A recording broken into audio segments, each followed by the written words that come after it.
The most powerful eye humanity has ever put into the space between the stars runs on a computer slower than a pocket calculator. It was switched on in 1977.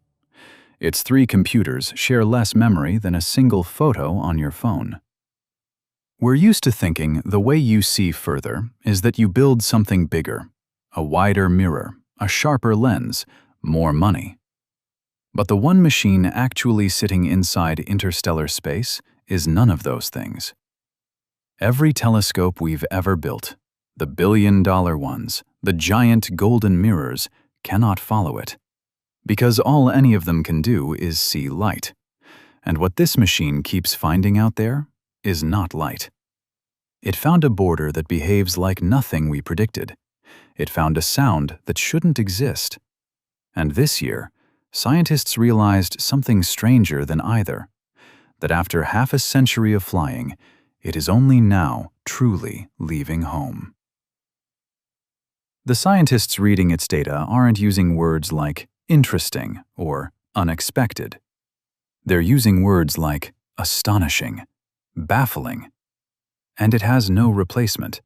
Nothing funded, nothing built, nothing that could reach where it is for another 25 years.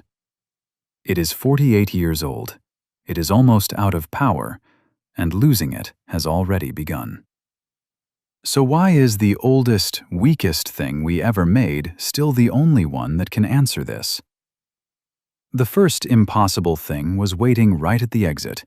September 1977. A rocket lifts off from Florida carrying a machine about the size of a small car with a modest job. Fly past Jupiter, fly past Saturn, take a few pictures, then drift off and go quiet. The expected lifespan was 5 years. NASA planned to celebrate the end of the mission around 1981. That celebration never happened. Voyager passed Jupiter in 1979, passed Saturn in 1980, used each planet's gravity as a slingshot, and simply refused to stop. And 35 years into a 5-year mission, it reached a place no machine had ever touched. The edge of everything we call home. The sun blows a constant wind of charged particles in every direction, and that wind inflates a vast bubble around everything. Every planet, every comet, every living thing that has ever existed. The Heliopause is the outer skin of that bubble. And in 2012, Voyager pushed through it. The first thing we've ever placed inside the medium between the stars, not photographing it from a distance, but standing in it.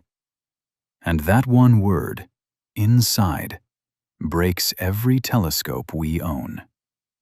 Because a telescope, no matter how enormous, can only ever see light. And the things that fill the space between the stars is not light. It's plasma, it's fields, it's particles.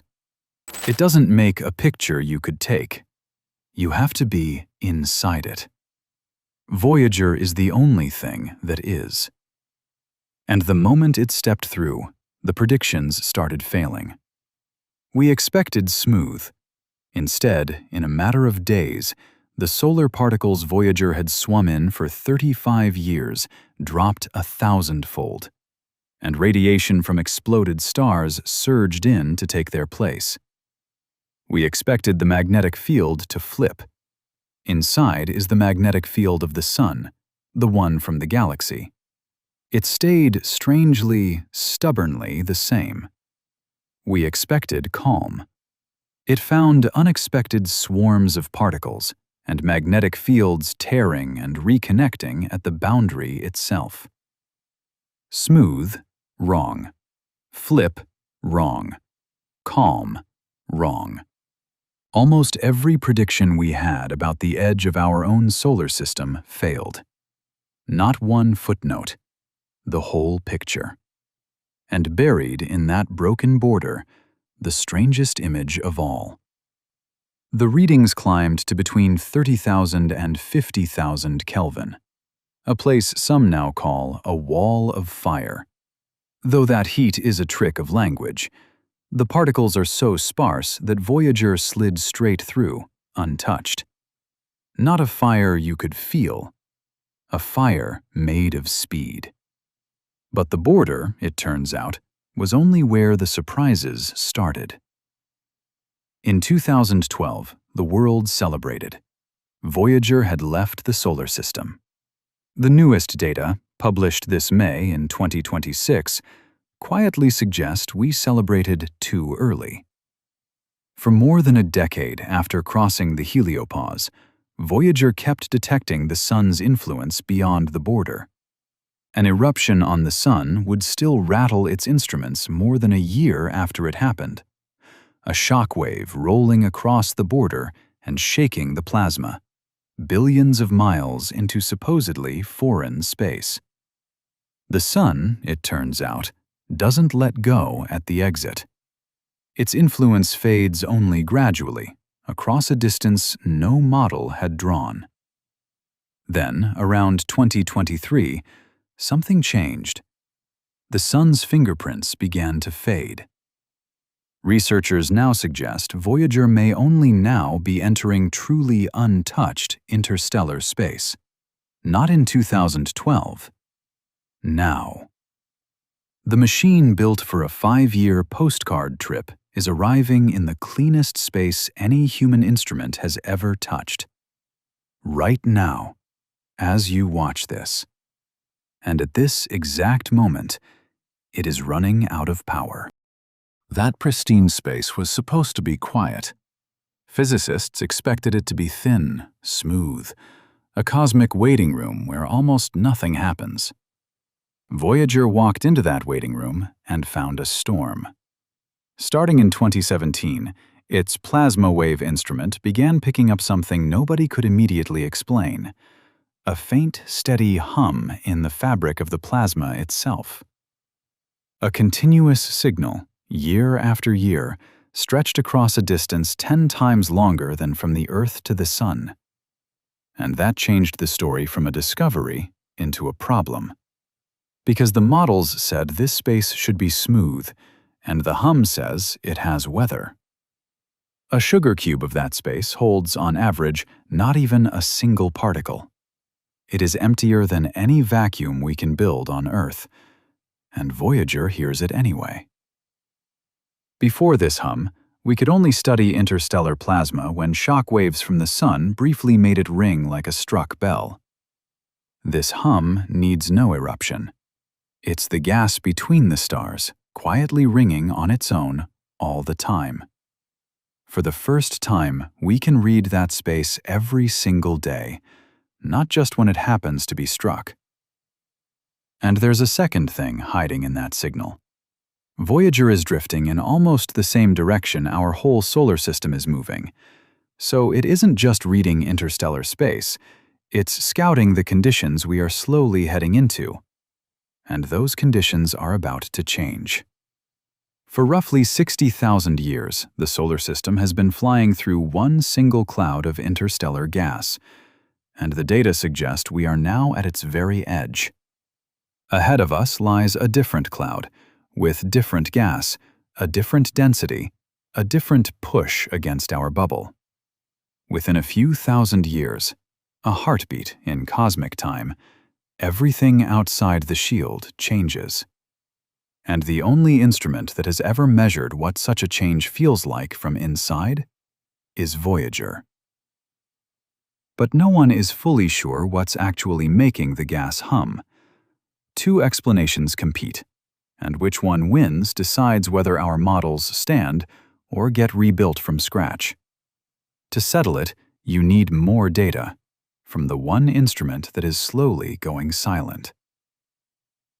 Right now, as you watch this, something built before home computers existed is listening from a place nothing else has ever reached. A border that broke the models, an exit that took 50 years, a sound with no agreed cause. Which brings us back to the one question: what happens to what we're learning out there when the only thing learning it stops? So far, this sounds like something happening a long way from here. It isn't. That same bubble isn't just a boundary, it's a shield, deflecting much of the high-energy radiation coming from the galaxy. That radiation would take apart cells, break the strands that carry life's instructions, strip whole atmospheres off worlds. The heliosphere is our first line of defense, and everything Voyager found presses directly against it. The storm where calm was predicted, the fields tearing and reconnecting at the border, the sun's grip reaching further out than any model had drawn. The wall we live behind is being pushed on harder and by stranger forces than we ever knew. And the size of that wall is not fixed. Simulations suggest that 2 to 3 million years ago, the solar system crossed a dense cloud, and the shield was squeezed down smaller than Earth's own orbit. For a while, this planet flew exposed, bathing directly in raw interstellar gas. That is what the conditions outside can do. And remember, we are drifting toward new conditions right now. We don't yet know what that means for how well the shield holds across the long stretches of geological time. But the fact that we suddenly have to ask, that alone is a shift in how safe we get to assume we are. The machine telling us this is 15 billion miles away, and in 2023, it nearly stopped telling us anything at all. For 5 months, Voyager kept sending a signal home, but the signal was gibberish, scrambled code, nonsense. The engineers who had read every word this spacecraft sent since 1977 could not decode it. The machine was alive. It was still talking. Suddenly, no one could understand a word.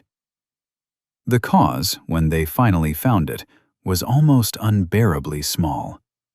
A single memory chip, a fraction of an inch across, had physically worn out after decades of cosmic radiation, corrupting the code that formatted the data. On Earth, you'd replace the chip in minutes. This one was 15 billion miles away. No repair mission, just radio signals taking 22 hours each way. Every single test took 44 hours to complete one round trip, and a single wrong command, sent once, could end the mission forever. Picture that control room. You form a theory, send the command, wait 2 days, read the reply, adjust, start again. Month after month, knowing one slip ends a 46-year story. It was brain surgery, performed remotely, through a 44-hour delay on a patient nearly 50 years old. And it worked.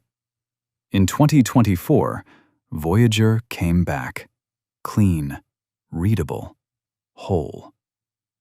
The first thing it resumed sending was more of that hum the models never predicted.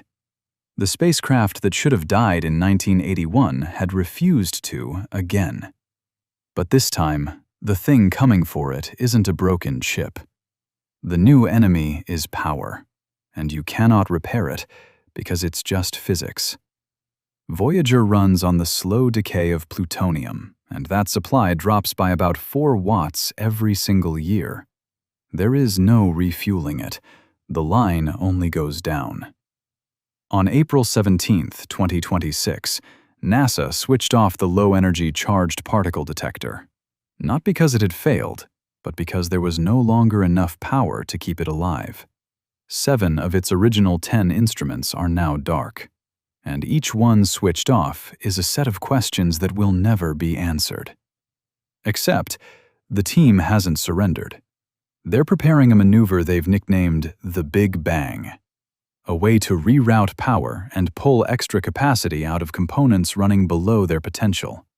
It's genuinely risky. A small mistake on a 50-year-old spacecraft with no manual override could end everything. So they're testing it first on Voyager 2, which is closer and has a little more power to spare. If that works, they'll try it on Voyager 1, no earlier than this summer. And if it works there, the instrument they just switched off could come back to life. They even left a tiny half-watt motor running inside it, keeping it warm, just in case. As I record this, that is still ahead of us, and I don't know how it ends. By the time you're watching, it may already be decided. The current status is pinned below. Either way, the direction is fixed. The power keeps falling, the window keeps narrowing, and the question keeps standing. What happens to everything out there once the only thing watching goes quiet? The power drops, the instruments go dark one by one, and the distance grows, 38,000 miles further out, every single hour. And there is one moment already locked into the calendar, one no civilization has ever reached before. On November 18th, 2026, at 16 minutes and 7 seconds past 2 in the morning Pacific time, Voyager 1 will be exactly 1 light day from Earth. That means a signal moving at the speed of light, the fastest thing there is, will take a full 24 hours just to reach it. Say good morning to Voyager on Monday, and its reply gets back to you on Wednesday. Voyager's transmitter is about as strong as the light bulb in your refrigerator. By the time its signal reaches Earth, it is a billionth of a watt, 20 billion times weaker than the power it takes to run a digital watch. We need dishes 70 meters wide on 3 continents just to hear it whisper. And it speaks at 160 bits per second, slower than a dial-up modem from the 1980s. No object built by human hands has ever been that far from home, and Voyager will cross that line while it's still alive, still sending data across the dark. And yet, that unimaginable distance is 0.0027 light-years. The nearest star is more than 4.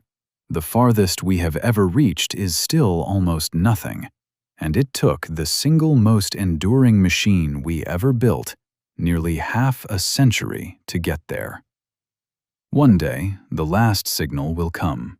It will begin its 24-hour journey home, arrive, be recorded, and after it, nothing.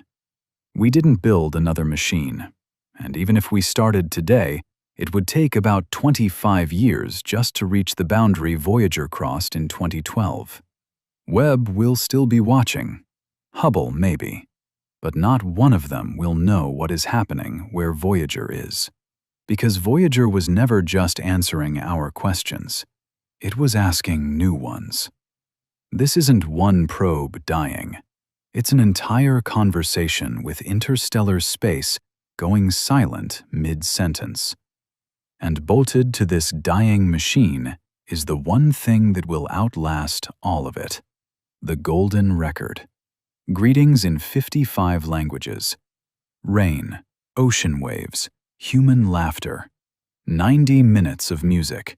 And a map of pulsars showing anyone who finds it where we live.